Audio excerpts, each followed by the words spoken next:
안녕하십니까. 장훈철 목사입니다. 주여, 주여 하는 자가 천국에 못 들어간다 라고 하는 주장이 있는데 그거에 대해서 살펴보도록 하겠습니다. 주여라고 하는 말은 기독교인들에게 아주 자주 쓰는 용어이지 않습니까? 찬양할 때에도 자주 쓰고 기도할 때에도 자주 쓰고 또는 혼자 독백으로 말할 때도 아주 자주 사용하게 되는 그러한 용어이자 호칭이기도 하고 그렇지요. 그런데 이러한 주여라고 하는 말이 주여 주여라고 이렇게 이야기를 하면 천국에 들어가지 못하는 것이다 라고 주장하는 그러한 사람들이 있습니다. 도대체 무슨 말입니까? 무슨 엉뚱한 주장입니까? 말이 됩니까? 주여라고 하면은 안 된다. 천국에 못 간다라고 하는데 참 엉뚱한 주장인 것 같지만 늘 그런 것 같아요. 이런 엉뚱한 주장들인데도 불구하고 이단자들은 그러한 말이 성경에 나와 있습니다. 라고 말하는 데 있어서 우리 기독교인들이 좀 움찔거리기도 하는 것이죠.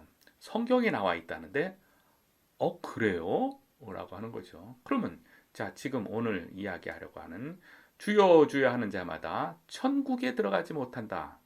성경에 나와 있다라고 하는 거예요. 도대체 그런 성경이 있습니까? 예, 있다고 합니다. 한번 살펴보죠. 마태복음 7장 21절에 이렇게 나와 있습니다. 나더러 주여 주여 하는 자마다 다 천국에 들어갈 것이 아니요. 다만 하늘에 계신 내 아버지의 뜻대로 행하는 자라야 들어가리라. 마태복음 7장 21절이에요.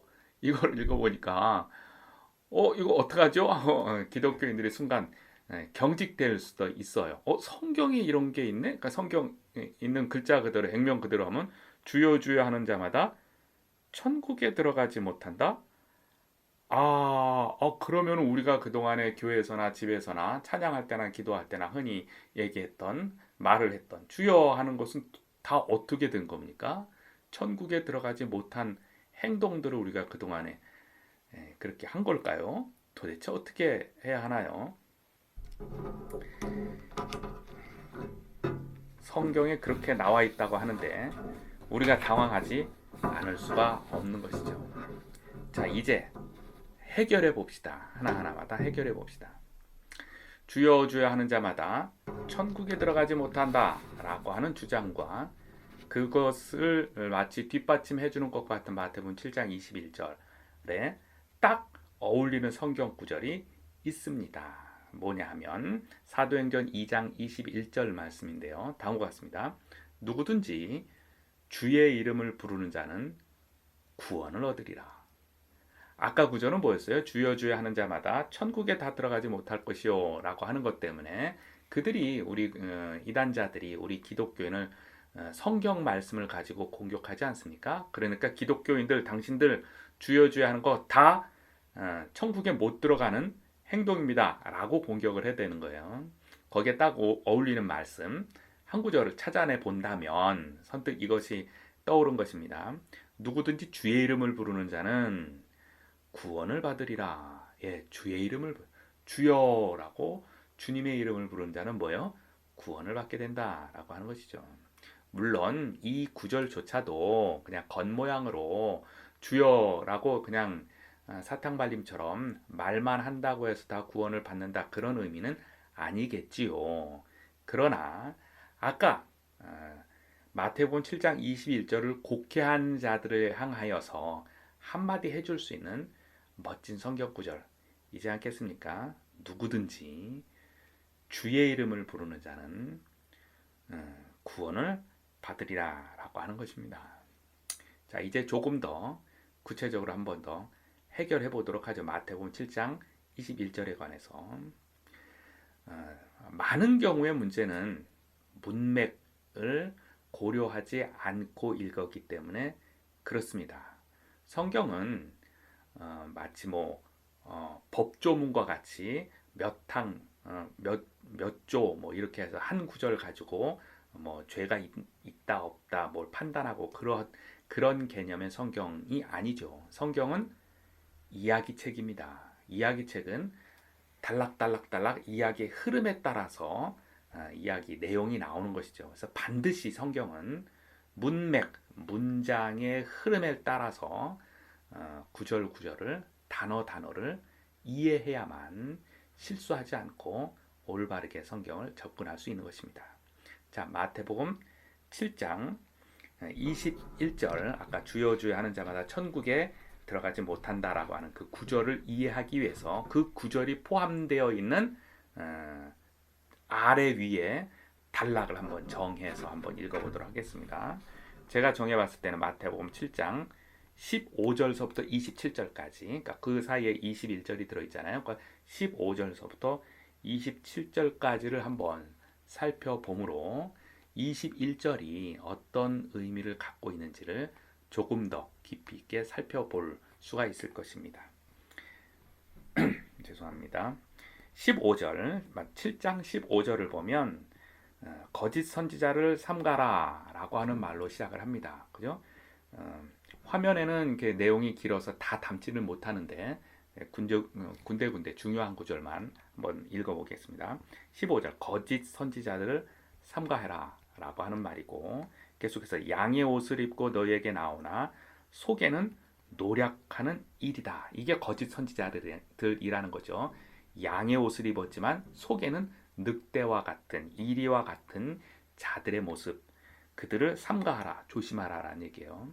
16절을 보면 그들의 열매로 그들을 알지니, 열매가 무엇을 맺히는가에 따라서 거짓 선지자인지 참 선지자인지를 구분할 수 있겠다라고 하는 내용이고요. 쭉 넘어가서 21절이 이제 오늘 살펴보려고 했던 본문 말씀이고요. 22절을 보면 그날에 많은 사람들이 나더러 이르되 주여 주여 우리가 주의 이름으로 선지자 노릇을 하고 주의 이름으로 귀신을 내어 쫓아내며 주의 이름으로 많은 권능을 행하였습니다 라고 하는 거예요. 선지자 노릇도 하고 귀신도 내쫓고 많은 권능, 능력을 행하는 일을 했습니다 라고 하는 것입니다. 23절에 보니까 그때 내가 저희에게 밝히되 내가 너희를 도무지 알지 못하니 불법을 행하는 자들아 내게서 떠나가라 하리라, 이거예요. 무슨 말이에요? 주님의 이름으로 선지자 노릇도 하고 귀신도 내쫓고 많은 능력을 행하기도 했지만 예수님께서는 어떻게 판단한다고요? 이 불법을 행하는 자들아 내게서 떠나가라 라고 하는 거예요. 아까 15절 말씀에 뭐라고 우리가 읽었습니까? 처음에 15절 말씀에 거짓 선지자들을 삼가해라, 조심해라, 물리쳐라 이런 것인데, 그 거짓 선지자들의 모습이 뭐예요? 겉으로는 선지자의 모습을 보이고 실질적으로 어떤 능력도 행하게 되고 귀신도 내어쫓고 하는 일들이 일어나게 되지만 예수님은 뭐예요? 불법을 행하는 자들아 라고 이야기를 했어요. 왜 그래요?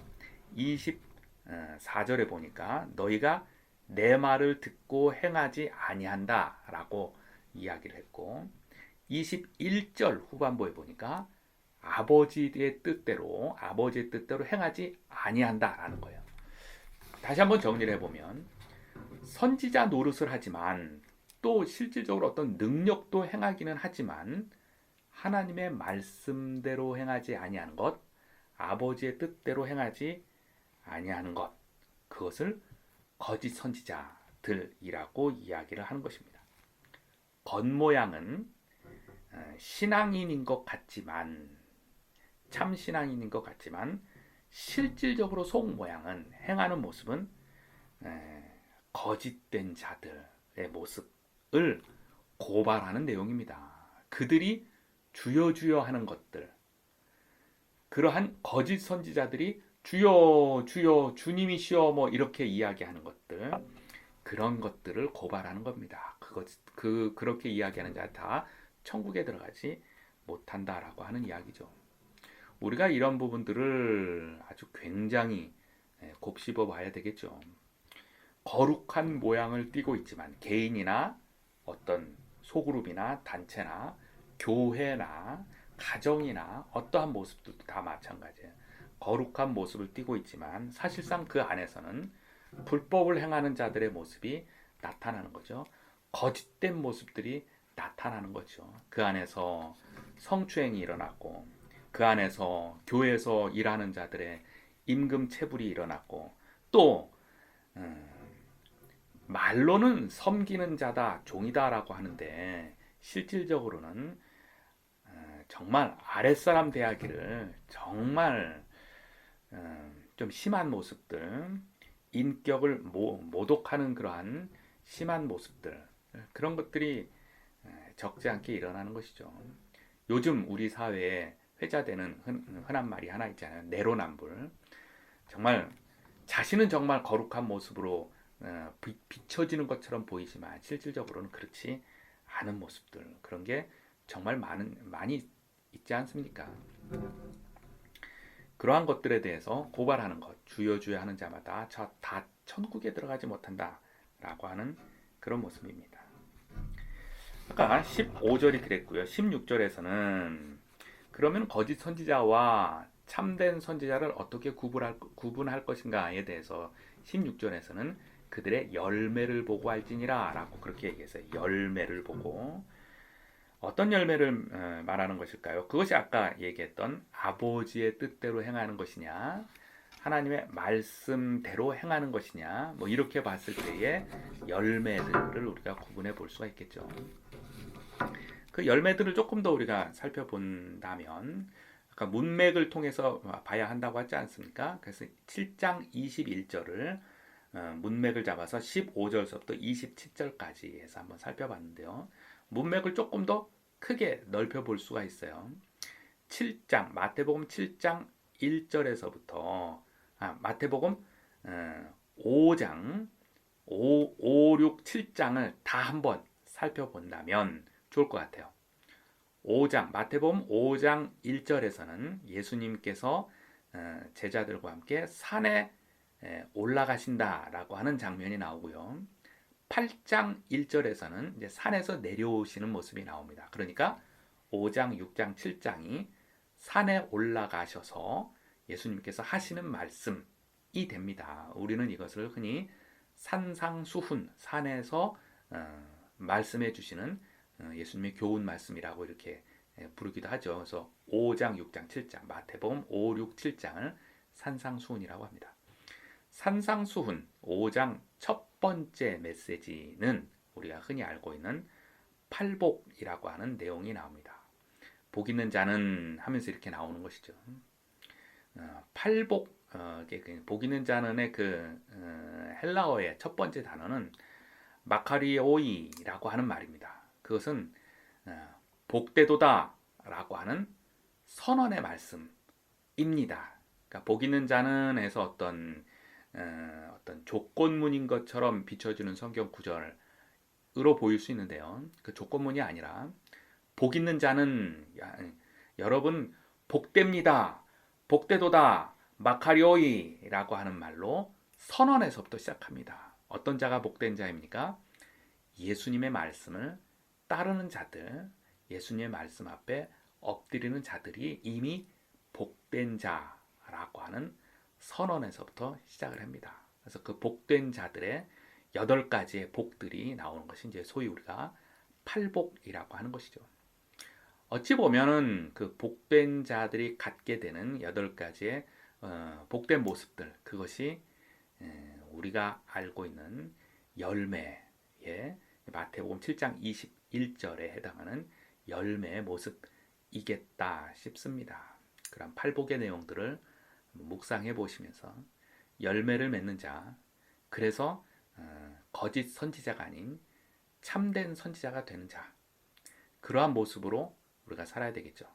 그렇지 않은 자가 주여 주여 한다고 해서 천국에 가는 것이 아니다 라고 하는 것이 오늘 마태복음 7장 21절이 우리에게 가르쳐주는 교훈입니다. 참된